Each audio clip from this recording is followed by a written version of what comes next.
కూర్చుండబెట్టుటకై ఆయన నేల నుండి దరిద్రులను లేవనెత్తువాడు. పెంట కుప్పల మీద నుండి బీదలను పైకెత్తువాడు. ఆయన సంతులేని దానిని ఇల్లాలుగాను, కుమారుల సంతోషము గల తల్లిగాను చేయును. యెహోవాను స్తుతించుడి. దేవుడు తన పరిశుద్ధ వాక్యం మనందరి కొరకు దీవించి ఆశీర్వదించునుగాక. ఆమేన్. పరిశుద్ధుడా, మహోన్నతుడా, సర్వాధికారి, సర్వ సృష్టికర్త, ఆత్మస్వరూపుడా, నీకే మహిమ ఘనత ప్రభావాలు తండ్రి. నాయన గడిచిన పునరుద్ధానము దినము నుండి ఈ దినము వరకు సజీవులుగా మమ్మల్ని నాయన మా గ్రామాన్ని మా సంఘాన్ని దీవించి ఆశీర్వదించిన దేవా నీ వందనములు.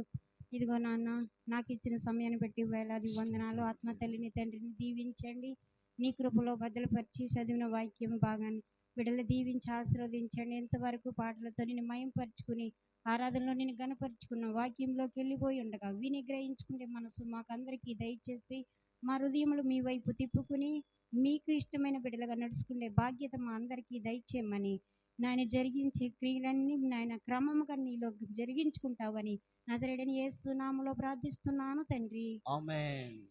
అందరూ కూడా లైన్గా సర్దుకుని కూర్చున్నా.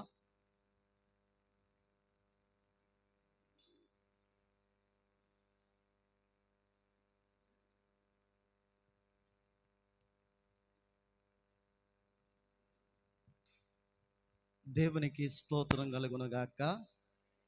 హల్లెలూయా. దేవుని యొక్క పాదాల చెంత ప్రభువు మనకు అనుగ్రహించిన ఆయన సన్నిధిని బట్టి, ఆయన కృపను బట్టి మనలందరినీ సజీవులుగా కాచిన దేవునికి మహిమ కలుగునట్లుగా రెండు చేతులెత్తి మరొకసారి స్తోత్రాలు చెల్లిందాం. హల్లెలూయా, హల్లెలూయా.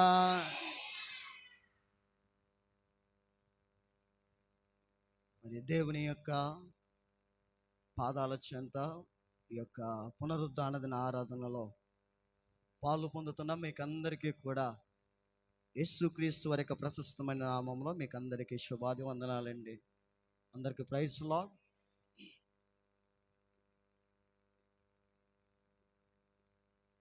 ఈ సమయంలో చదవబడిన వాక్య భాగంలో నుండి కొన్ని మాటలను మనము ధ్యానిస్తూ ఉండగా పరిశుద్ధాత్మ దేవుడు మనందరితో మాట్లాడునుగాక. ఈ దినమున 113వ సంకీర్తన కీర్తన భాగాన్ని మనం చదువుకున్నాం.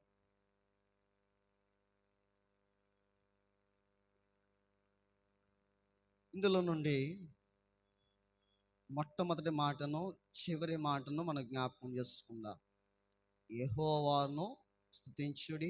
చివరి మాట యెహోవాను స్తుతించుడి. ప్రారంభములో అనగా ఈ కీర్తన ప్రారంభంలో ఏ మాట అయితే ఉన్నదో ఈ కీర్తన ముగింపులో కూడా అదే మాటను మనము చూడగలము. ప్రియులారా, గ్రహించండి, దేవునికి స్తుతి అంటే చాలా ఇష్టం.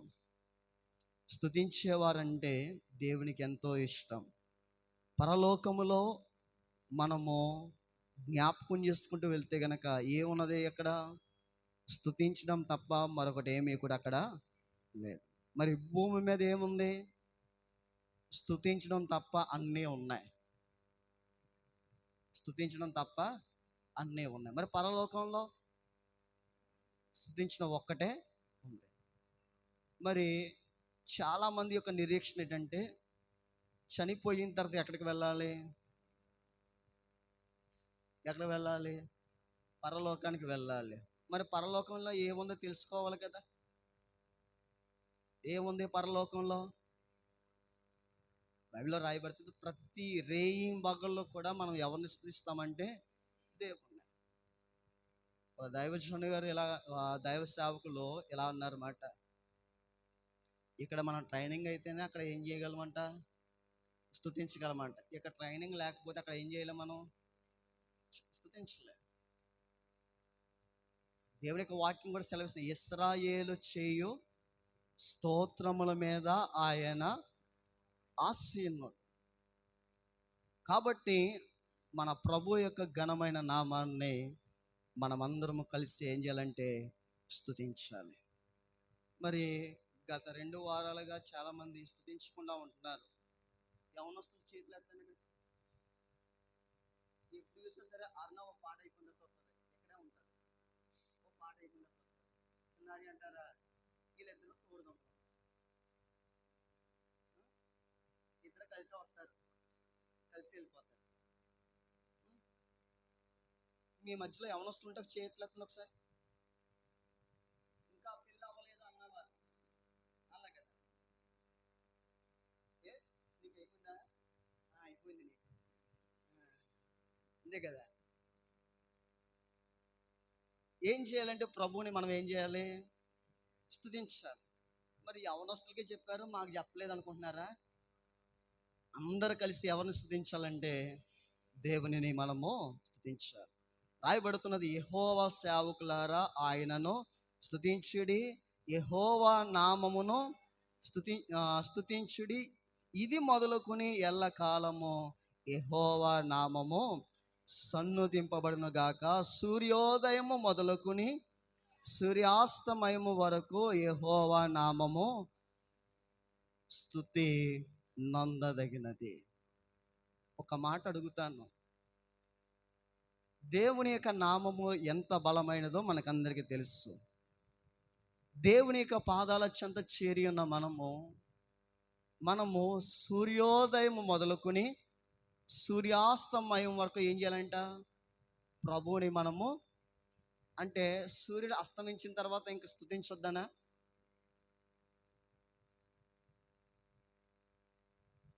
చాలామంది వాక్యాన్ని వక్రీకరించేవారు కనబడుతున్నారు. వాక్యాన్ని నెరవేర్చేవారుగా మనం ముందుముగాక. నేటి దినాల్లో ప్రభువుకి మనం ఏ సమయంలోనైనా సరే కృతజ్ఞతాస్తుతులు చెల్లించాలి. అది పగలవచ్చు, రాత్రి అవ్వచ్చు, మధ్యాహ్నం అవ్వచ్చు, సాయంత్రం అవ్వచ్చు, లేకపోతే తెల్లవారుజాము కూడా అవ్వచ్చు. ప్రతి సమయంలో దేవునికి మనము కృతజ్ఞతాస్తుతులు. గత శుక్రవారం నాడు ఒక వ్యక్తి ప్రార్థన చేస్తుండగా ఆ ప్రార్థన విధానాన్ని జ్ఞాపకం చేస్తాను. భోజనం ప్లేట్ ఇలా పెట్టుకుంటాడు, తండ్రి దేవా నీకు వందనాలు, ఆమేన్. అదే ప్రార్థన, అతని ప్రార్థన. మరి మన ప్రార్థన ఎలా ఉండాలి? స్తుతించేటప్పుడు దేవుని యొక్క గొప్ప కార్యాలను మనం జ్ఞాపకం చేసుకుంటూ దేవునికి మనం కృతజ్ఞతాస్తుతులు చెల్లించాలి. 103వ సంకీర్తనలో రాయబడుతూ ఉంటాయి, ఆయన చేసిన కార్యాలను చెప్పాలి. మాట అందరూ కూడా దేనిని కూడా ఏం చేయకూడదు? మర్చిపోకూడదు. ఈరోజు మర్చిపోతున్నాం కాబట్టే దేవుని యొక్క సన్నిధి యొక్క విలువ మనకు తెలియడం లేదు. దేవుని యొక్క గొప్పతనం ఒక దినమున మనం రుచి చూచాం, దాన్ని అనుభవించాం. ఇప్పుడు దాన్ని మనం ఏం చేయలేకపోతున్నాం తెలుసండి?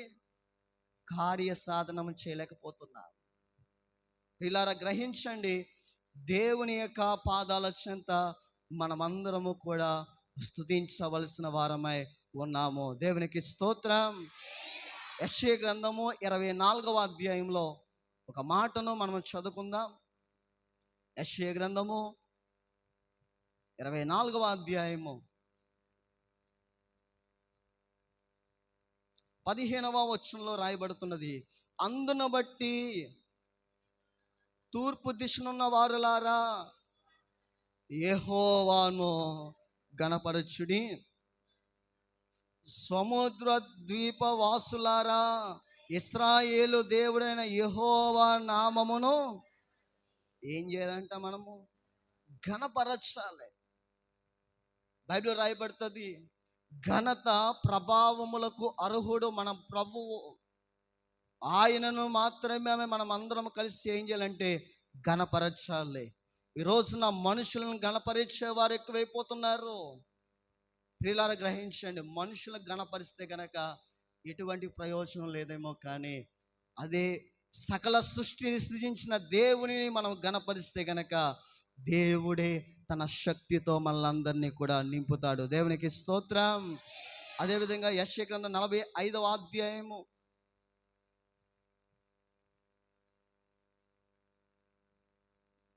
45వ అధ్యాయము 6వ వచనంలో రాయబడుతుంది, తూర్పు దిక్కు నుండి పడమటి దిక్కు వరకు నేను తప్ప ఏ దేవుడు లేడని జనులు తెలుసుకున్నట్లు నీవు నన్ను ఎరుగకుండినప్పటికీ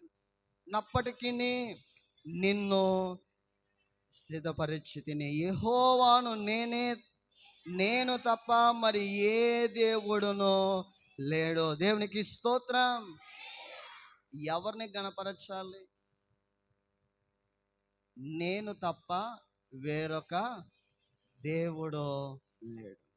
ఇంకా అలా చదువుకుంటూ వెళ్తే కనుక ఆయన చేసిన కార్యాలన్నీ రాయబడుతున్నది. నేను వెలుగును సృజించిన వాడను, అంధకారమును కలుగజేసిన వాడను, సమాధానకర్తను, కీడును కలుగచేయువాడును నేనే, యెహోవాను అను నేను వీటన్నిటినీ కలుగజేసిన వాడను. దేవునికి స్తోత్రం. ఏమేమి కలుగజేస్తాడంట దేవుడు? ఈ సకల సృష్టిని కూడా తన నోటి మాట ద్వారా సృజించిన దేవుడు ఈ రోజున మన నుండి కోరేదేటో తెలుసండి? మనము దేవుని నామాన్ని స్తుతించగలుగుతున్నామా లేదా? ఈ రోజున స్తుతించడానికి ఎంతోమంది బద్ధకిస్తున్నారు, స్తుతించడానికి ఎంతోమంది సోమరిగా ఉంటారు. ఈ మాట చెప్తున్నానని నన్ను మన్నించండి. ఎందుకంటే ఈ రోజున సమాజం ఎలా మారిపోయిందంటే, ఇదిగో చాలామంది ప్రార్థన అయితే వస్తున్నారు, పరిచర్యకైతే వస్తున్నారు, వాక్యాన్ని అయితే వింటున్నారు, కానీ స్తుతించేవారు మాత్రం చెప్పండి, స్తుతించేవారు మాత్రం ఏమవుతున్నారు? లేరు. ఈరోజు సంఘములో నిలబడి పాటలు పాడుతూ వాయిద్యాలు వాయిస్తూ ప్రభుని గణపరిచేవారిగా ఉన్నామా? అది నాకు కూడా వర్తిస్తుంది. హెచ్చరిస్తున్నా, నేనే బుద్ధిహీన అయిపోతానేమో. అందుకని దేవుడు కూడా నాతో మాట్లాడుతున్నాడు. ప్రియులారా, ఈ రోజున ప్రభువుని మనం ఘనపరచకపోతే,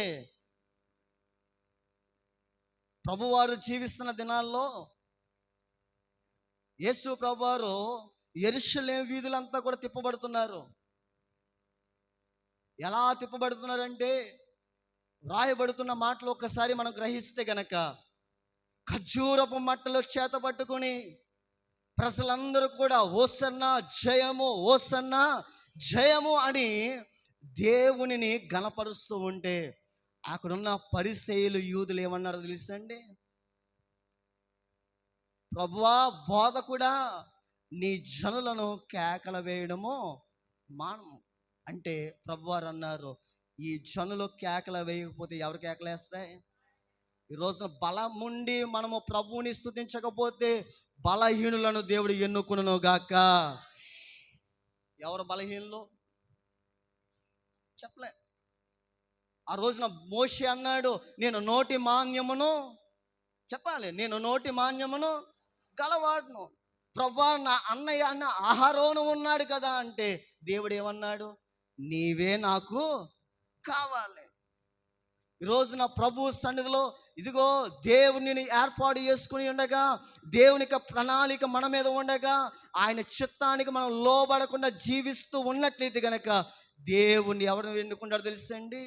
జ్ఞానులను సిగ్గుపరచడానికి దేవుడు లోకంలో వెర్రి వారిని ఎన్నుకుంటాడు.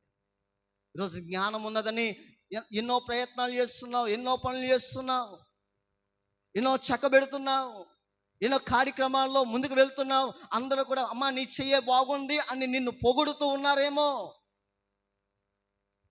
నీ ఆలోచనలు గొప్పవని నిన్నే పొగుడుతున్నారేమో. ఈ లోక విషయాల్లో దేవునికి చిత్తానికి నీ వైరముగా ఉంటున్నావేమో.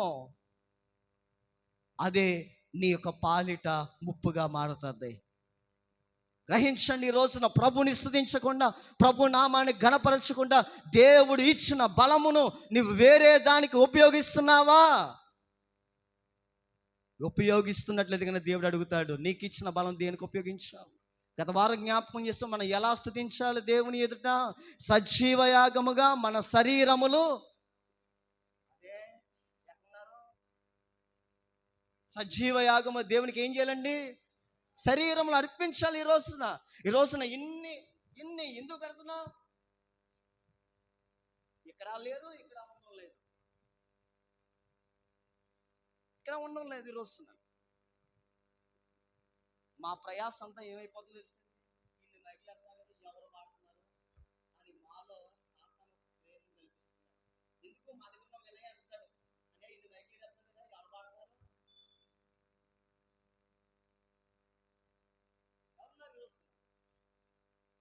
ఎవరో లేరని చెప్తున్నావు. నువ్వే పాడగలిగే శక్తిని దేవునికి ఇచ్చినప్పుడు నువ్వేం చేస్తున్నావు? రోజున ఎవరో కూడా పాటల ద్వారా ప్రభుని గణపరచడం లేదండి. ఈ రోజున సంగమా గ్రహించండి, ఇది నాకు కూడా దేవుని యొక్క సన్నిధిలో ప్రభుని మనము, ఇదిగో ఈ విశ్రాంతి దినమే కాదు, ప్రతి దినము ప్రభుని ఏం చేయాలి? మనము ప్రతి దినము మనకున్న పనులు పక్కన పెట్టండి. ఈ రోజున ఆరోగ్యం ఉంటే పనులు చేస్తాం, బలం ఉంటేనే పనులు చేస్తాం, ఊపిరి ఉంటేనే. మరి ఊపిరినిచ్చింది ఎవరు? అన్ని ప్రక్కన పెట్టేస్తున్నావు కదా. ఊపిరినిచ్చిన దేవుని ఎదుట నీవు వీపు చూపిస్తున్నావేమో. అందుకని అంటున్నాడు, నేను వెలుగుని ఏం చేసిన అక్కడ కలుగజేస్తాను.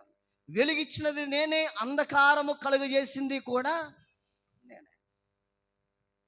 ఇన్ని కలుగజేసిన దేవుడు మన నుండి కోరేది తెలుసండి, ఆయన కృతజ్ఞత మనసుతో ఉండమని కోరుతున్నాడు. ఉదాహరణకు ఎవరైనా సరే అవసరం వచ్చినప్పుడు నీకు 10,000 కానీ 1,000 రూపాయలు కానీ అవసరం వచ్చినప్పుడు ఇచ్చారనుకోండి, ఏమంటావు నువ్వు? దేవుళ్ళలాగా గ్రహించండి. అక్కడ ఇచ్చే మనసు లేకపోతేనో, ఇచ్చే మనసైనా ఇవ్వని మనసైనా దేవుడే కలుగజేస్తాడు. అక్కడ రాయబడుతుంది కదా, మనం చదువుకున్నాం 45వ అధ్యాయంలో మనం చదువుకున్నాం కదా,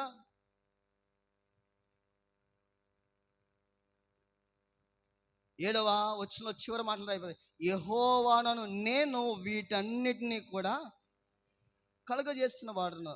8వ వచనంలో చివరి మాటలు రాయబడుతుంది, యెహోవానగు నేను దాన్ని కలుగజేసి ఉన్నాను. ఇలా చదువుకుంటూ వెళ్తే గనక దేవుడు కలుగజేసిన ప్రతిదీ కూడా మనకు వినబడుతూ ఉన్నది. కానీ దేవుని చేత, దేవుని యొక్క మాట చేత సృజించబడిన సకల సృష్టి ప్రభుని స్తుతిస్తూ ఉంటే, ఆయన స్వరూపములో చేయబడిన మనము మాత్రము ఎవరిని స్తుతించడం లేదు తెలుసండి? దేవునిని మనము స్తుతించలేకపోతాం. ఇది చాలా బాధాకరమైన స్థితి. ఈరోజున చాలా మందికి దేవుని విలువ తెలియక సృష్టినే పూజిస్తున్నారు. మరి మనకు సృష్టికర్త ఎవరో తెలుసు కదా, మరి ఆ సృష్టికర్తను ఎందుకు మనము పూజించలేకపోతున్నాం? ఆ సృష్టికర్తను ఎందుకు మనము గణపరచలేకపోతున్నాం? కీర్తన భాగానికి వెళ్తే కనుక 33వ కీర్తనలో రాయబడుతున్నది, 33వ కీర్తన మొదటి వచనంలో రాయబడుతుంది, మొదటి 2 వచనాల్లో రాయబడుతుంది, నీతిమంతులారా యెహోవాను బట్టి ఆనందగానము చేయుడి, స్తుతి చేయుడి. ఈ మాట జ్ఞాపకం చేస్తున్నాం. ఏం చేయుట?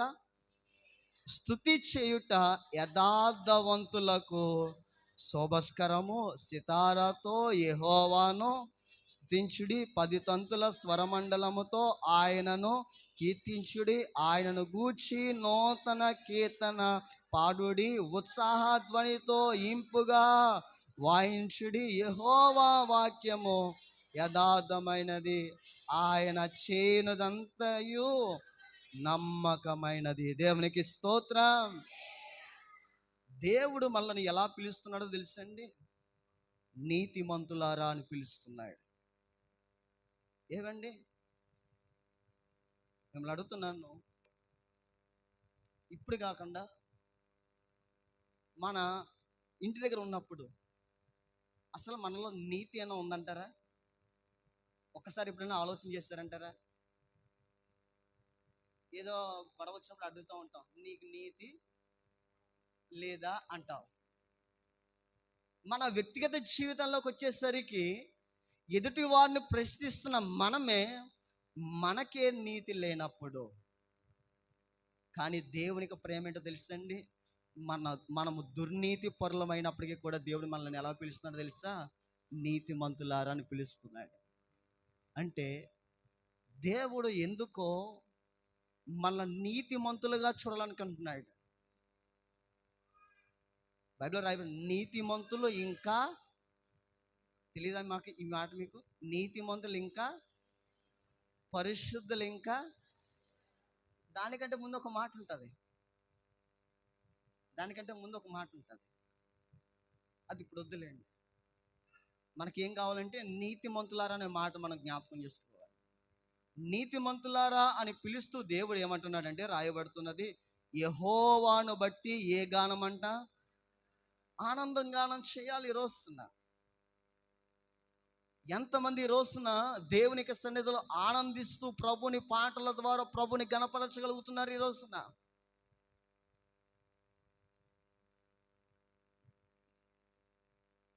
రోజు రోజుకి నా ఎక్విప్మెంట్ ఎక్కువ అవుతుంది.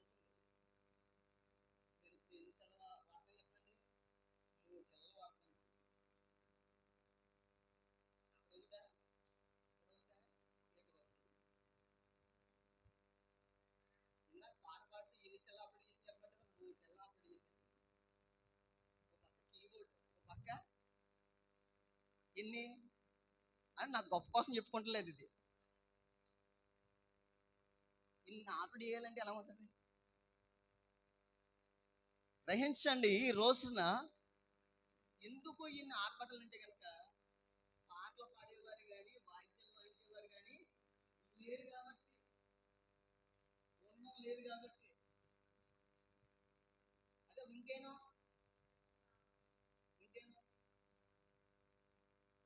ఆరం కాదు, దేవునిని మనము స్తుతించగలము. దేవునికి స్తోత్రం. ఎలాగే దేవుని స్తుతిస్తూ ఉంటే మరి మనం ఏం చేస్తున్నాం? మనం ఎవరిని గణపరచగలుగుతున్నాం? రోజున ప్రభు యొక్క పాదాల చెంత మనం ఉండగా దేవుని యొక్క సన్నిధిలో ప్రభు మనల్ని అడుగుతున్నాడు, దేవుని యొక్క సన్నిధిలో ఆనందగానము చేసేవారిగా మనం ఉన్నామా? రాయబడుతుంది, స్తుతి చేయుట యథార్థవంతులకు శోభస్కరం. మనం ఎలాగ దేవుని స్తుతి చేయాలి? సితారాతోనూ 10 తంతుల స్వరమండలముతో, తర్వాత నూతన కీర్తన ఉత్సాహ ధ్వనితో ఇంపుగా, ఇలాగా ప్రభువుని మనం ఏం చేయాలంటే స్తుతించాలి. అడుగుతున్నాను, ప్రభువుని మనం అందరము కూడా స్తుతించుదుము గాక. ఎందుకంటే ఈ రోజున దేవుని యొక్క వాక్యంలో రాయబడిన స్తుతి, యెహోవాను స్తుతించుట మంచిది. కానీ ఈ మంచిదైన కార్యమునే చేయలేకపోతున్నామంటే కనుక మనము మన భక్తి ఎలా ఉన్నదో ఒకసారి మనం పరిశీలన చేసుకుందాం. దేవుని యొక్క పాదాల చెంత దేవుడు మనకి ఇచ్చాడు కృపను. మరి ఎంతోమంది చనిపోయారు, ఎంతోమంది మృతులయ్యారు. మరి దేవుడు మాత్రం మనల్ని అందరినీ ఏం చేశాడు? సజీవులుగా ఉంచాడు కదా. బైబిల్లో రాయబడిన మన్ను నిన్ను స్తుతించున్నా. మట్టి అయిపోతే మనం స్తుతించలేం.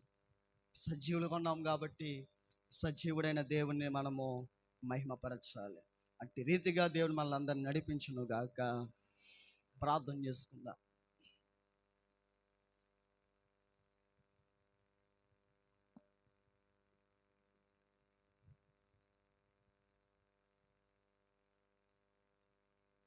సాక్ష్యములు చెప్పేవారు ఎవరైనా ఉంటే లేచి నిలబడే ముందుకు రండి. ప్రార్థన చేసుకుందాం.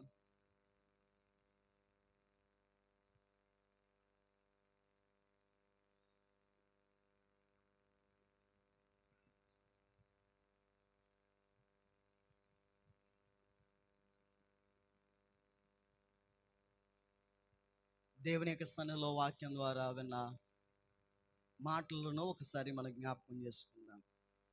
ప్రియా సహోదరుడా, సహోదరి, సూర్యోదయం మొదలుకొని సూర్యాస్తమయం వరకు ప్రభు నామము ఎట్టిదో దేవుడు మనకు జ్ఞాపకం చేస్తాడు. స్తుతిస్తున్నావా? నీ బిడ్డలకు స్తుతించడం నేర్పిస్తున్నావా? బాలుర యొక్కయో చంటి పిల్లల యొక్కయో స్తుతుల మూలమున నీ ఒక దుర్గమును స్థాపించదవని దేవునికి వాక్యంలో రాయబడిన మాటను ఒకసారి జ్ఞాపకం చేసుకుందాం.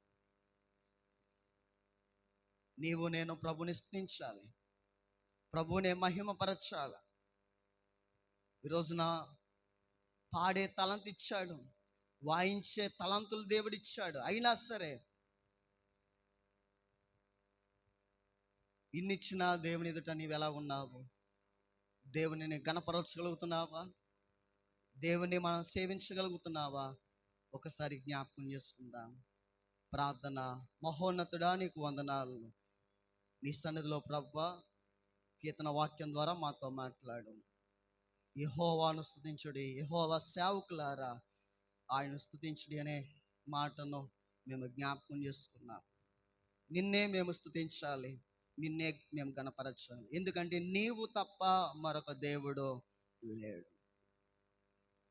ఆ దినమందు నీవు వెలుగును కలుగజేస్తావు, అంధకారం కలుగజేస్తావు, అన్నిటిని కూడా కలుగజేస్తావు. కానీ సకల సృష్టి నిన్ను స్తుతిస్తూ ఉంటే నీ స్వరూపంలో చేయబడిన మేము నిన్ను స్తుతించలేకపోతున్నాం, నిన్ను ఘనపరచలేకపోతున్నాం. దేవా, మమ్మలను మన్నించండి. ఒకవేళ ఈ విషయంలో మేము పాపము చేసిన వారిగా ఉంటే ఇప్పుడే నీ రక్తము ద్వారా మమ్మల్ని కడగమని వేడుకొనిచూ ఉన్నాం. ఎల్లప్పుడూ నేను స్తుతిస్తూ నీ నామమును ఘనపరచు కృప మాకు దయచేసి నీ యొక్క సన్నిధిలో కీర్తన వాక్యంలో నుండి మాట్లాడిన నీ వాక్కును బట్టి మేము ప్రార్థన చేస్తూ వాక్య ప్రకారము జీవించు మనస్సును మాకు దయచేయమని వేడుకుంటూ ఈ కీర్తన వాక్య పరిచర్యలో సహకరించిన వారికి, పాలు పొందిన ప్రతి వారికి కూడా ప్రభువా నీ యొక్క వాక్య ఆశీర్వాదాలు మెండుగా కలుగునుగాక. మీరే బలపరిచి మహిమ పొందమని ఈ కార్యక్రమం అంతయు కూడా తండ్రి మీరే తోడే నడిపించమని వేడుకుంటూ యేసు నామములో అడుగుచున్నాము తండ్రి, ఆమేన్.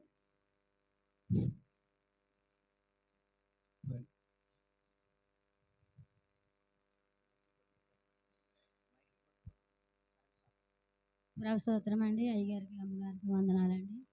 కూడి వచ్చిన సహోదరులకు వందనాలండి. ఆత్మహత్యలకి వందనాలు. మరి అలాగే మరి పెళ్ళి అయితే ఎలాగ చేస్తానో నాకు చాలా దడదడగా ఉండేదండి. చాలా ఇదిగా అయిపోయానండి. మరి దొబ్బులు పుడతాయా, చేస్తానా చేయలేనని దేవుడిని ఎంతో మొరగపడి అడిగానండి. మరి దేవుడు నన్ను ప్రార్థన ఆలకించి ఇచ్చి వాళ్ళల్లో ఇచ్చారు. మరి పెళ్ళి అయితే మరి చాలా ఘనంగా అయిందండి. మరి సంఘ బిడ్డలు అందరూ వచ్చారండి. చాలా మరి మీకు అందరికీ చాలా రుణపడి ఉంటాను. మరి మీరు అందరూ వచ్చినందుకు నీ కృతజ్ఞతలు చెప్పుకుంటున్నాను. మరి చాలా సకరంగా మరి అక్కడ కూడా మరి అత్తారింటికాడ కూడా మరి అక్కడ కూడా పెళ్ళి కూడా చాలా బాగా అయిందండి. మరి ఘనంగా అయినందుకు మీ అందరి ప్రార్థన దేవుడు ఆలకించి, అమ్మగారి ప్రార్థన, అయ్యగారి ప్రార్థన ఆలకించాడు దేవుడు. నా ప్రార్థన కూడా ఆలకించి మరి చాలా సకరంగా అయిందండి. మరి ప్రార్థన మరి ఎంతో మరి ఎంతైనా మేలు దేవుడికి నేను ఏమి ఇచ్చినా నేను రుణం తీర్చుకోలేను. నేను ఏమి ఇచ్చే రుణం తీర్చుకోను దేవుడికి. నేను దీనిరాలిగా ఉన్నాను తండ్రి. నేను ఎంతో ఏడ్చుకొని నేను ఎంతో ఇదిగా ప్రార్థన చేసుకుంటాను. మరి అలాగే నా దేవుడు నన్ను ఎంతకైనా నన్ను ముందుకు నడిపించాడు దేవుడు. మరి సక్రంగా పెళ్ళి అయింది. మరి అమ్మగారు అయ్యగారు అందరూ ప్రార్థన చేసినందుకు మీరు ప్రార్థన మరి సక్రంగా అయిందండి. ఇచ్చిన సాధ్యం దేవుడు దీవించింది. దేవుని స్తోత్రం అండి. అయ్యగారికి అమ్మగారికి వందనాలు, సహోదరులందరికీ వందనాలండి. మరి ఎంతో ప్రార్థన చేశారండి. మరి నీలిమ గురించి, మరి తల్లి బిడ్డలిద్దరి గురించి మరి ఎంతో ప్రార్థన చేశారండి. మరి ఈ రోజున మరి తల్లి బిడ్డ క్షేమంగా ఉన్నారండి. మరి నేను హాస్పిటల్ అయితే మరి మొక్కుబడి చేసుకున్నానండి. అంటే మరి తల్లి బిడ్డని క్షేమపరచండి ప్రభువా, తల్లి బిడ్డని ఏర్పరచండి ప్రభువా అని నేను ఎంతో మరి ఏడ్చుకొని ప్రార్థన చేసుకున్నానండి. మరి అటు రీతిగానే మరి తల్లి బిడ్డలిద్దరు క్షేమంగా ఉన్నారండి.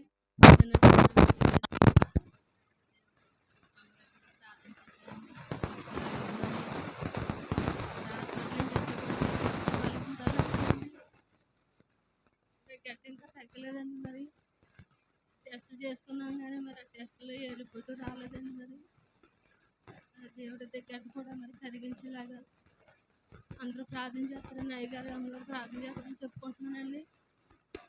మరి నీలిమ గురించి బిడ్డ గురించి అయితే మరి నేను కానుకేసి 500 కానుకేసుకుంటాను తండ్రి అని నేను మొక్కుబడి చేసుకున్నానండి.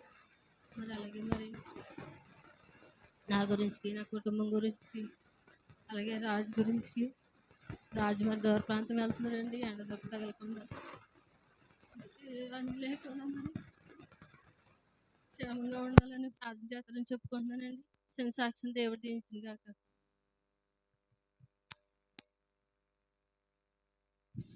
అయ్యగారికి అందరికీ వందనాలండి. చూకున్న సంగతికి అందరికీ వందనాలండి. మా నాగనికి లోడు జబ్బే తగ్గిపోయిందండి. అసలుకి జబ్బ వస్తలేదండి. అమ్మగారు కొన్ని ప్రార్థన చేస్తారని చెప్పుకుంటున్నానండి. ఆ దేవుడికి ముందు మోకాలు అలాగే మోకాలు వచ్చేది కదండి 10 రోజులు అలాగే దేవుడికి ప్రార్థన చేసుకున్నానండి. ఆ మోకాలు తగ్గిందండి. మళ్ళీ ఈ లోడ్ అడిపోయిన వల్ల జబ్బ అసలు పైకి ఎత్తనెత్తలేదండి. కొంచెం ప్రార్థన చేస్తారని చెప్పుకుంటున్నానండి. మా అమ్మగారి కుటుంబానికి మా పెద్ద కొడుకు కుటుంబానికి నాగన్ కుటుంబానికి కొన్ని ప్రార్థన చేస్తారని చెప్పుకుంటున్నానండి. లక్ష్మి గారు కాళ్ళు ఉన్నదండి. పాపం ఎన్నో నెలలు అలాగా అయిపోతున్నాయండి. అమ్మమ్మ మీ దేవుడు ఎంతో గొప్ప అంటున్నావు కనుక నన్ను పరిస్థితికి తీసుకెళ్ళి నాకు నిజం అయితే మీ దేవుడు ఎంతన్నా ఇదైనడే ఎంతో గొప్ప దేవుడే అని అన్నదండి. వాళ్ళ అత్తగారు లేదండి పాపం. నేను పరిస్థితికి తీసుకెళ్ళానండి. పాపం 4 ఏళ్ళు 5 ఏళ్ళు అయిందండి పెళ్ళి అయ్యి. మా దేవుడు మీ దేవుళ్ళ దేవుడు కాదు ఎంతో మా దేవుడు గొప్ప దేవుడు అని నేను తీసుకెళ్ళానండి. దేవుడా నువ్వు నా యందు నుండి నేను తీసుకెళ్తున్నాను కనుక మా దేవుడు ఇంకా అందరూ ఇందులో రక్షణ పొందాలని నేను దేవుడా నిజం చేయాలని నేను దేవుడికి అనుకున్నానండి. దేవుడు నిజం చేసాడండి. అయ్యి బాబు మీ దేవుడు ఎంత గొప్ప దేవుడు అని అలా అందరూ అన్నారండి. మా యేసుబాబు అంత గొప్ప దేవుడు అమ్మ. మీ దేవుళ్ళకి ఎన్నో పూజలు చేసుకుంటారు. మా దేవుడికి ఎంతో కనికరం. మా దేవుడు గొప్ప దేవుడు అని నేను తీసుకెళ్ళానండి. తీసుకెళ్ళినందుకు దేవుడు నిజం చేసాడండి. వాళ్ళు ఎంతో ఇదవుతున్నారండి. చిన్న చాచుకుని కొంత ఆ బిడ్డకు కూడా ప్రార్థన చేస్తారని చెప్పుకుంటున్నానండి. చిన్న చాచుకుని దేవుని దీవించింది కానీ ఆమేన్.